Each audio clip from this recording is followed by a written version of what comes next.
और आज हम बात करेंगे ये मेरा हिंदुस्तान है।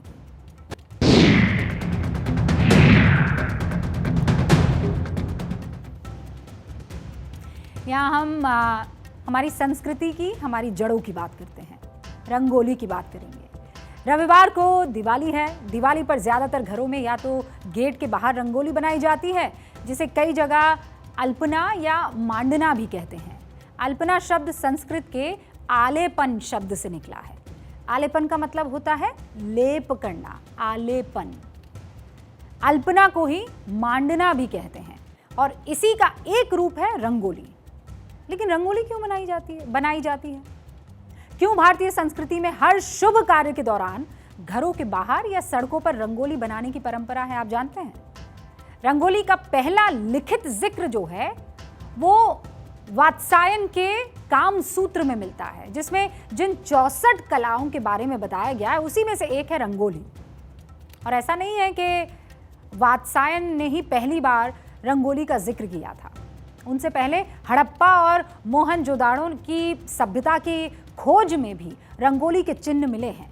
यानी हमारी संस्कृति में हजारों साल से रंगोली बनाने की परंपरा है। अगर परंपरा है तो उसके पीछे कोई विज्ञान तो होगा ही, क्योंकि हमारी संस्कृति में हर परंपरा का वैज्ञानिक महत्व बड़े लेवल पर है, जो समय समय पर साबित होता रहा है। दरअसल शरीर में जो 7 चक्र होते हैं, जिसे कुंडलिनी भी कहते हैं, और जो रंगोली बनाई जाती है ना, वो उन 7 चक्र से प्रेरित है। जैसे शरीर के सबसे निचले हिस्से में मौजूद पहला चक्र, जिसे रूट कहा जाता है, उसकी आकृति को आप देखिए। ये आपको रंगोली में कई बार दिखी होगी।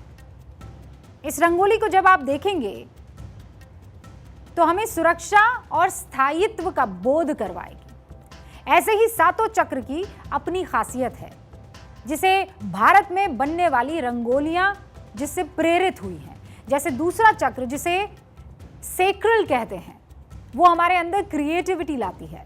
तीसरा होता है सोलर प्लक्स, जो विल पावर पैदा करता है। चौथा हार्ट, जो हमें प्यार और खुशी देता है। 5वां थ्रोट, जो निर्णय लेने की क्षमता देने वाला चक्र है यहाँ पर। और छठा चक्र होता है थर्ड आई, जो है तो काल्पनिक, थर्ड आई। और 7वां होता है क्राउन, जो आध्यात्मिक भाव पैदा करता है। यानी रंगोली में बनने वाली हर आकृति हमें अलग अलग एनर्जी देती है, जो हमारे शरीर के हर हिस्से को रिप्रेजेंट करती है। और इसीलिए भारत में रंगोली की परंपरा बहुत खास है। जैसे हमारी परंपराओं में विविधता है, वैसे ही हमारी भाषा बोलियां भी अलग अलग है। हर जगह वो बदल जाती है, इसीलिए रंगोली वही है, लेकिन उसके नाम अलग अलग राज्यों में अलग अलग है। जैसे बिहार में अरिपन, छत्तीसगढ़ में चौकपूर्णा, गुजरात में साथिया, पश्चिम बंगाल में अल्पना, कर्नाटक में रंगवाली, हिमालय में कुमाऊं क्षेत्र में एपण, आलोक थाप, तमिलनाडु में कोलमठ, राजस्थान में मांडना, उड़ीसा में ओसा, केरल में पुविडल या कोलम कहते हैं। हालांकि रंगोली और राजस्थान के मांडना में थोड़ा सा अंतर है। मांडना गीले रंगों से बनता है और सूखने के बाद लंबे समय तक वो रहता है, जबकि रंगोली में सूखे रंगों का इस्तेमाल होता है, जो हटा सकते हैं आप।